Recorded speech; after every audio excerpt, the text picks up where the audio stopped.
Jair Messias Bolsonaro pode se tornar réu nos próximos dias? Quais são os crimes? Qual o tanto de pena? Eu vou tratar disso aqui, até porque isso saiu hoje em vários jornais, que talvez nos próximos dias, ou na próxima semana já, o Procurador-Geral da República vai denunciar, transformar Jair Bolsonaro em réu.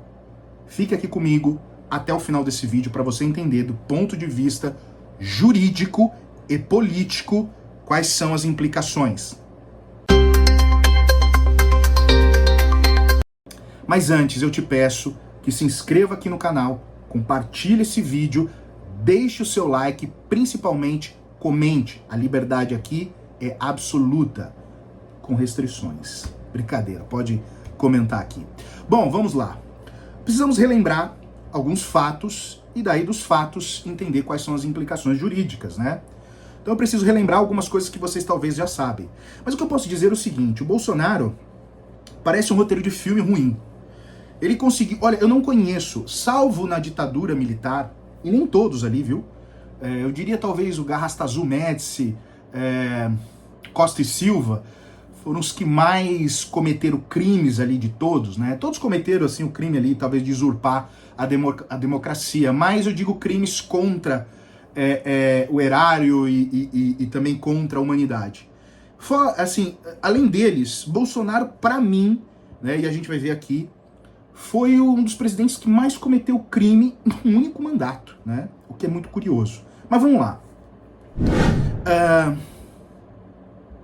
Olha só, em 2022, como você já sabe, houve aquela reunião do Bolsonaro com os ministros, o general Heleno fala, vamos virar a mesa, tudo isso ainda naquele momento, embora tivesse sido divulgada aquela reunião, a gente pensava o seguinte, o que será que ele está falando tal? Claro, aqueles mais estudados, mais avisados, já tinham entendido, é golpe.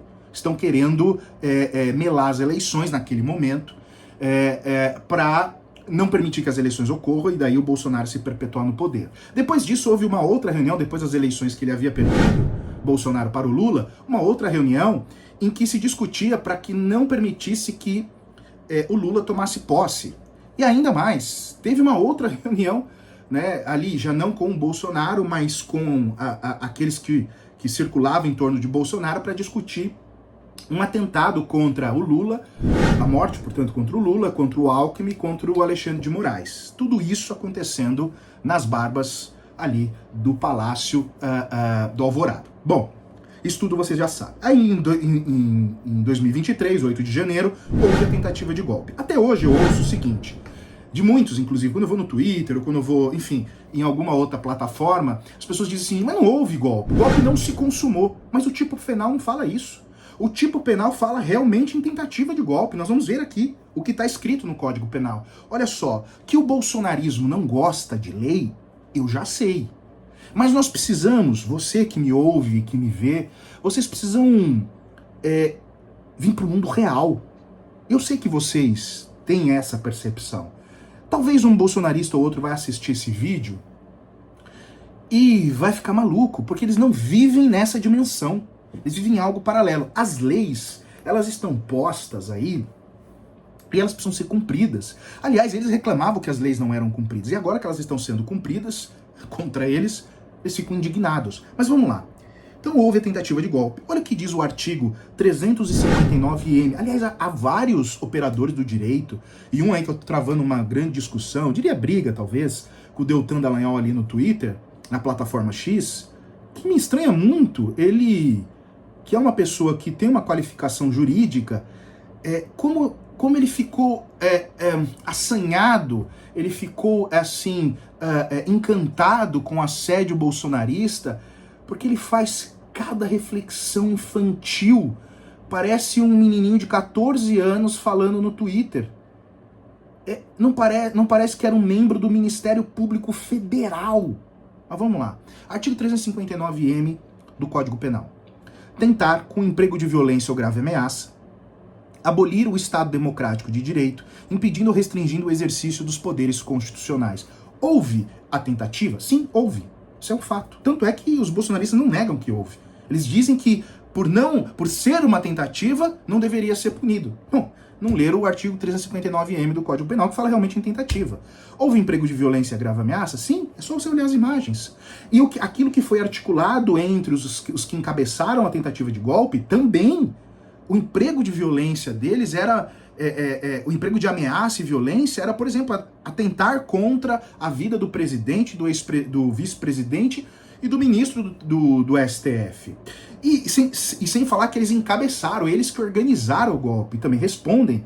A mente que organiza também responde, né? O mentor do golpe. O artigo 359-L do Código Penal fala promover ou financiar, pessoalmente ou por pessoa interposta, atos para a prática de crimes contra o Estado Democrático de Direito. Aqui mata pau, né? Porque é o seguinte, ele não precisa pessoalmente ir lá e promover o golpe, ele pode ser por intermédio de outra pessoa, aquelas pessoas que estavam ali servindo a um comando de alguém que ele determinou que fizesse isso. No caso era o Braga Neto, que estava organizando o golpe, e a pedido do próprio Bolsonaro, as investigações não deixam dúvida nisso.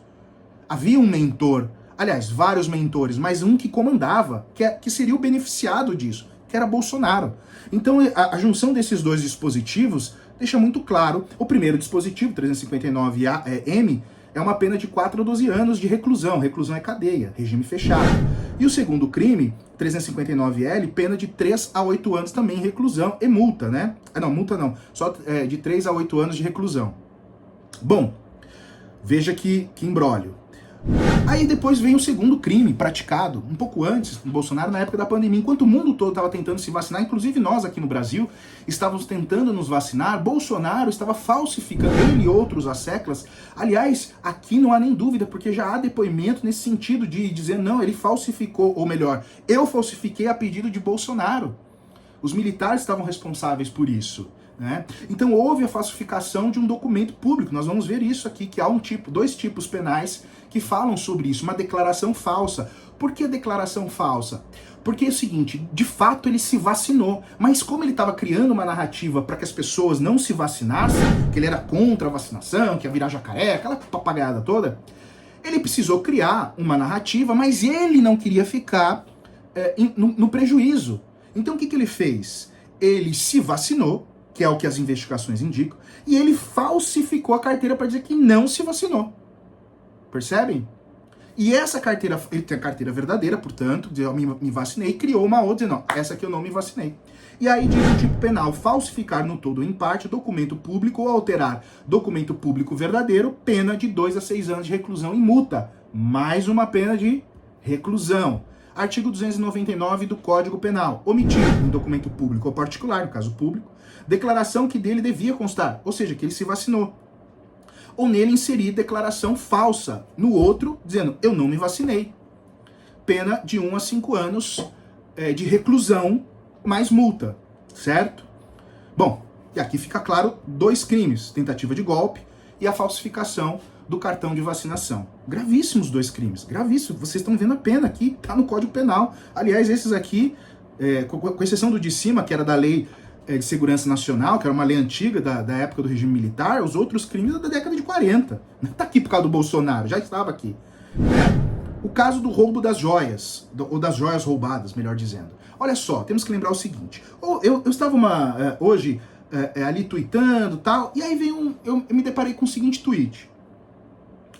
De um indivíduo dizendo assim, eu não me lembro o nome dele agora, mas é um indivíduo aí, um jornalista mais inclinado ali ao bolsonarismo. Ele disse o seguinte, bom, os advogados de Bolsonaro se prontificaram e devolveram as joias. Qual é o crime? Ele não entendeu o que houve antes.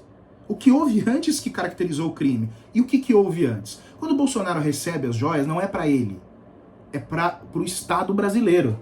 E ele se apropria. Ao se apropriar dessas joias, aí nós temos que relembrar. Relembrar é viver. Já havia uma articulação nos Estados Unidos com o general Cid, que é pai do coronel Cid, né? Tenente Coronel Cid, ajudante de ordens do Bolsonaro, que inclusive já deu um depoimento e disse que de fato estava negociando a venda das joias nos Estados Unidos. Então já havia ali um esquema para levar essas joias para os Estados Unidos, avaliado em mais ou menos 19 milhões, todas elas, para que houvesse uma venda. Né? Então, ou seja, havia já a intenção de se apropriar daquelas joias. E aí depois teve aquele caso, aquele fato fatídico em que estava se trazendo as joias, parou na Receita Federal, porque precisa parar na Receita Federal pega as joias e falou, mas cadê a documentação? Ah, não tem, porque realmente não tinha. Quer dizer, tinha que ter declarado como uma joia que pertencia ao Estado. E uma vez declarando isso, já não podia mais se apropriar. Não fez essa declaração, a Receita falou, tá retido. E aí houve aquele pânico entre os bolsonaristas e um militar das Forças Armadas, acho que da Aeronáutica, ele foi até a Receita Federal, levando um celular com uma mensagem do presidente da República, isso é uma gravação, tá? E ele mostra pro servidor da Receita Federal, dizendo, o presidente está pedindo para eu retirar, pedindo não, está determinando que eu retire essas joias daqui, você me dê. E o servidor da Receita, ela não vai sair daqui, só sai daqui com a documentação, ou dizendo que ela é do Estado brasileiro e tem que preencher um documento assinado e via decreto, e aí ela sai, ou não. Isso tudo foi gravado, isso tudo foi para o Fantástico. Aí virou, se não me engano, 3 domingos seguidos falando disso. E aí não havia outra alternativa senão o Bolsonaro. Já havia um pedido da Procuradoria, né, para que houvesse a busca e apreensão dessas joias. E aí, para que não se cumprisse a busca e apreensão e ficasse mais vergonhoso para o Bolsonaro, os advogados se prontificaram em entregar as joias. Mas não foi voluntário. Foi coibido a fazê-lo, tá? Bom, e aí é o seguinte. Diante desse show completo de 3 crimes, 3 fatos que incidiram esses crimes, como vocês sabem, o artigo 102 da Constituição Federal diz que compete ao STF processar e julgar o presidente da República nos crimes comuns. Todos estes que eu narrei são crimes comuns. E há um precedente também do STF, no sentido de que vai ser julgado ali o presidente da República na corte do STF, não há, mesmo que ele tenha perdido o mandato, né?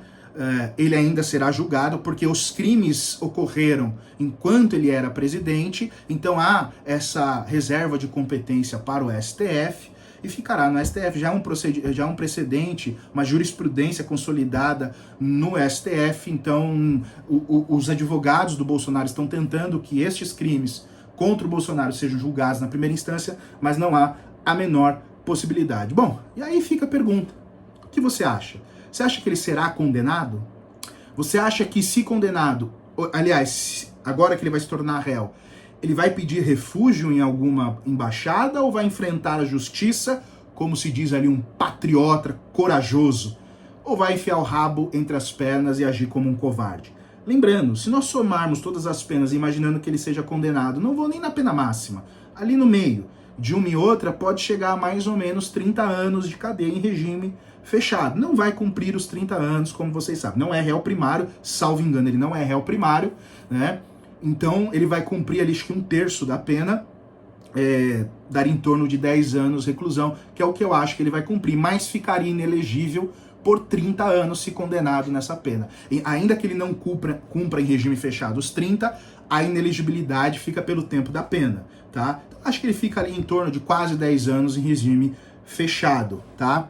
Bom, eu não tô feliz com isso, não. Por mais que eu tenha duras críticas ao facínora do Bolsonaro, eu não fico feliz, porque é um presidente da República brasileiro que é condenado por crimes comuns de apropriação indébita, né, peculato, golpe de Estado, tentativa de golpe de Estado, né, o roubo de joia e falsificação de documento público. Isso manda uma mensagem para a comunidade internacional da qualidade do presidente da República que passou pelo Brasil. E eu espero verdadeiramente que você, eleitor de Bolsonaro, né, ainda que você seja de direita conservador, e é justo que você seja de direita conservador, no espaço democrático cabe tudo.